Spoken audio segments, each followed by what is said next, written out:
Assalamualaikum dan salam sejahtera. Bersama saya Emran Azmi Rosli dalam Berita Pagi Sabah, edisi Khamis 25 Jun 2020. Selepas 3 bulan ditutup bagi membendung penularan pandemik COVID-19, pembukaan semula sekolah di Sabah semalam berjalan lancar. Ia termasuk 21 buah sekolah menengah di Sandakan.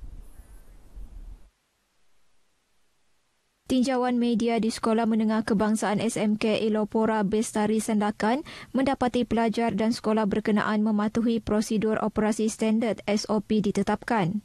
Kita lihat di sekolah ini saja pun kehadiran tingkatan 5 dan tingkatan 6 sebanyak 96%. Jadi bila keseluruhan ini di daerah Sandakan semuanya melebihi 80% dan ke atas lah. Kami ada 2 jenis kurikulum. Perdana pastinya pelajar kami lebih daripada 35 lah. Kita akan pecahkan mengikut saiz kelas lah. Paling ramai pun 20 orang satu kelas. Sementara itu, seramai 433 pelajar 6 atas Kolej Tingkatan 6 Tawau memulakan semula sesi persekolahan. Sebelum ini kami di rumah mengadakan kelas online mungkin agak susah. Jadi mungkin inilah yang memberikan pelajar lebih membaralah dia punya jiwa, lebih semangat untuk belajar.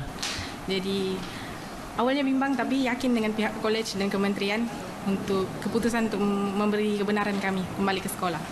Sebelum ini, RTM melaporkan dijangka lebih 500 lagi pelajar 6 rendah akan hadir kemudian. Sementara itu, tinjauan RTM di Kota Belud mendapati para pelajar tingkatan 5 dan 6 hadir ke sekolah dengan mematuhi prosedur operasi standard SOP ditetapkan. Para pelajar SMK Arsyad Kota Belud yang ditemui mengakui suasana hadir ke sekolah kali ini nyata berbeza berbanding sebelum ini. Sebelum ni pergi sekolah tidak perlu ambil suhu. Tapi sekarang di sekolah kita kalau di tangga sekolah sekarang memang kena ambil suhu dan tulis suhu di meja pendaftaran di depan. Sekarang ni setiap kelas ada macam provide satu sinki yang khas untuk cuci tangan. Jadi sebelum murid masuk ke kelas ataupun selepas keluar kelas juga, diorang sentiasa akan mencuci tangan. Sementara itu, di Keningau seramai 3,104 pelajar tingkatan 5 dan 6 daripada 11 buah sekolah menengah memulakan sesi persekolahan yang Dipertua Persatuan Ibu Bapa dan Guru PIBG SMK Apin Apin, Kamsi Ahmad berpuas hati dengan persiapan pembukaan sesi persekolahan untuk hari pertama. Kami amat berpuas hati dengan SOP yang telah dikeluarkan oleh pihak sekolah dan Jabatan Pendidikan Negeri JPN. Saya dapat belajar secara bersemuka semula dengan guru-guru. Dengan itu saya dapat memahami dengan lebih jelas pembelajaran. Tidak seperti sebelum ini saya perlu belajar sendiri di rumah. Mereka ditemui selepas Pegawai Pendidikan Daerah PPD Keningau, Masli Wahib, meninjau pembukaan sekolah di SMK Apin Apin Keningau. Walaupun pembukaan semula sesi persekolahan sejak semalam hanya melibatkan pelajar yang bakal menduduki peperiksaan awam, namun terdapat sekolah rendah yang turut membuat persediaan.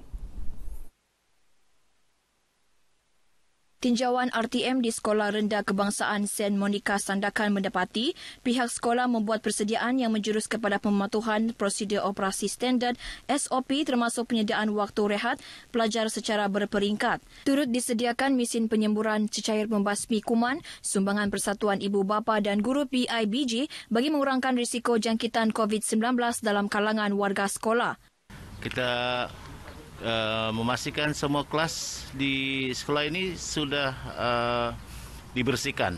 Kami akan memulakan sanitasi di setiap tempat di sekolah ini, terutama sekali untuk bilik guru itu sendiri.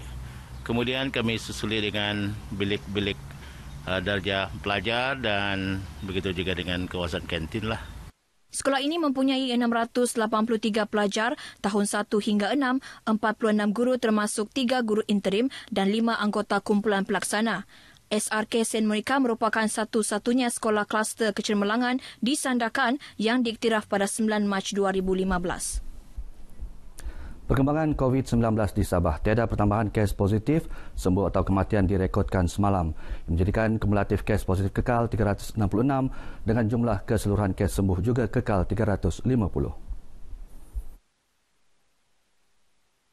Menurut infografik Kementerian Kesihatan dan Kesejahteraan Rakyat Sabah, sehingga 12 tengah hari semalam, 9 kes masih aktif dengan kebolehjangkitan melibatkan 4 daerah.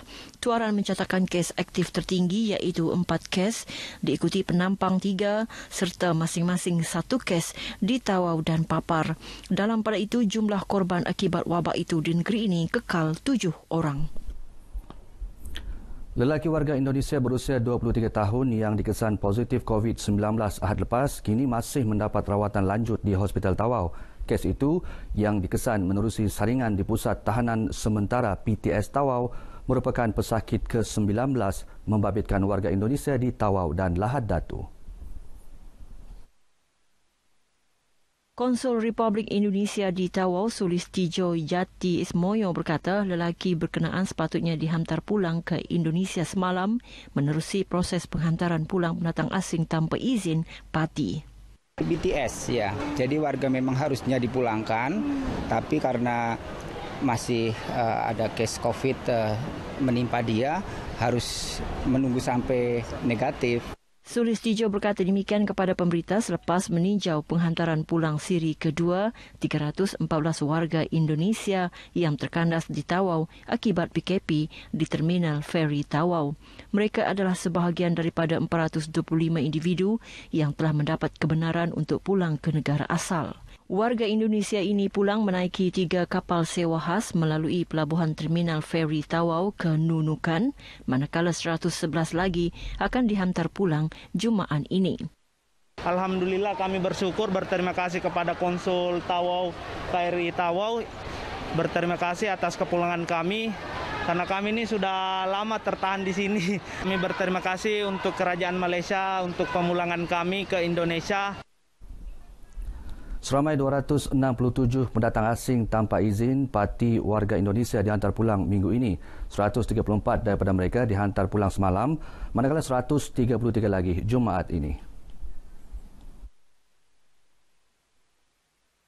Pengarah Majlis Keselamatan Negara MKN Sabah, Sharifah Siti Saleha Habib Yusof berkata, kesemua parti berkenaan dihantar melalui jalan laut dari Pelabuhan Tawau ke Nunukan, Indonesia. Kesemua mereka telah menjalani ujian saringan COVID-19. Dalam satu kenyataan, Siti Saleha menjelaskan penghantaran pulang kali ini merupakan kali ke-17 dan 18 melalui laut, menjadikan jumlah keseluruhan 3,936 parti dihantar pulang tahun ini, melibatkan warga Filipina, Indonesia, India, China, Pakistan dan Vietnam. Katanya MKN Sabah komited memastikan semua parti yang ditahan dihantar pulang ke negara asal dengan kerjasama pihak kedutaan negara terbabit.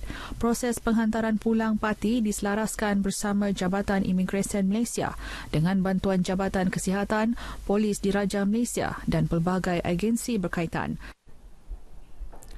Pasar Malam Keningau kini beroperasi semula mulai Isnin lalu selepas hampir 3 bulan ditutup berikutan pelaksanaan Perintah Kawalan Pergerakan PKP sejak 18 Mac lalu. Operasi pasar tertakluk kepada prosedur operasi standard SOP yang ditetapkan. Ketika ditemui pemberita, Pegawai Pelesanan Majlis Daerah Keningau Ahmad Abdul Ghani berkata pihaknya memastikan setiap penjajah dan pengunjung pasar malam mematuhi SOP ditetapkan selain tidak membenarkan golongan berisiko tinggi seperti warga emas dan kanak-kanak di bawah 12 tahun mengunjungi pasar malam. Bukan saja para peniaga tapi para pengunjung juga untuk mengikut pintu masuk untuk diambil suhu, iaitu ada 3 tempat keluar masuk. Saya sebagai salah seorang penjajah di sini menyeru kepada semua pengunjung-pengunjung supaya kita sama-sama menjaga SOP, iaitu kita jaga kita. Saya mengucapkan ribuan terima kasih dan tidak lupa juga kepada penjaga Pasar Malam Keningau untuk mematuhi SOP Pasar Malam yang disediakan oleh kerajaan. Saya bersyukur sebab Pasar Malam sudah dibuka dan pelanggan macam kami ini banyak pilihan untuk dibelilah. Saya harap sama-samalah kita memberi kerjasama pada SOP yang telah digaris pandu oleh kerajaan untuk memutuskan COVID-19. Turut meninjau pembukaan semula operasi pasar malam ini pasukan dari Pejabat Kesihatan Kawasan PPK Keningau. Kira-kira 200 ahli Parti Warisan Sabah Warisan dan 100 ahli Parti Amanah Negara Amanah dari kawasan Kepulauan Bahagian Batu Sapi mengumumkan keluar parti serta-merta semalam. Ia menjadi gelombang kedua selepas 600 ahli warisan sepanggar diketuai Ketua Wirawatinya, Raisah Abdul Ghafur bertindak serupa Ahad lalu. Pengumuman keluar parti itu diketuai Ketua Cawangan Warisan Kampung Terusan Baru Pulau Timbang Sandakan Azman Mong dan Ketua Biro Sukan Amanah Sabah Dani Anak Ganggai. Bercakap dalam sidang media, Azman mendakwa tindakan keluar parti dibuat kerana hilang kepercayaan terhadap kepimpinan tertinggi Parti Warisan. Perkara itu disokong Dani yang turut hilang kepercayaan terhadap kepimpinan Parti Amanah. Selain meninggalkan parti, Azman dan Dani turut melepaskan semua jawatan yang disandang dalam parti masing-masing serta merta. Satu mayat lelaki berusia 28 tahun ditemukan mati dalam kebun di Kampung Bundung, Topokon, Tuaran kira-kira pukul 9 pagi semalam. Mayat berkenaan ditemukan pemilik kebun yang kemudiannya menghubungi pihak polis. Ketua Polis Daerah Tuaran DSP Muhammad Hamizi Halim mengesahkan penemuan mayat tersebut ketika dihubungi RTM di Kota Kinabalu. Siasatan awal mendapati tiada sebarang kesan kecederaan pada tubuh mangsa, manakala kad pengenalan diri dan duit masih berada pada mangsa yang dipercayai telah meninggal dunia dalam tempoh 12 jam sebelum ditemui. Mayat kemudian dibawa ke Hospital Tuaran oleh kaki tangan Kementerian Kesihatan Malaysia KKM mengikut prosedur operasi standard SOP untuk proses bedah siasat dan calitan COVID-19. Kes diklasifikasi sebagai mati mengejut. Baik saudara, sekian berita pagi Sabah. Budayakan norma baharu, jaga diri, patuhi arahan pihak berkuasa. Pandemik COVID-19 belum berakhir. Saya Emran Azmi Rosli. Assalamualaikum dan salam sejahtera.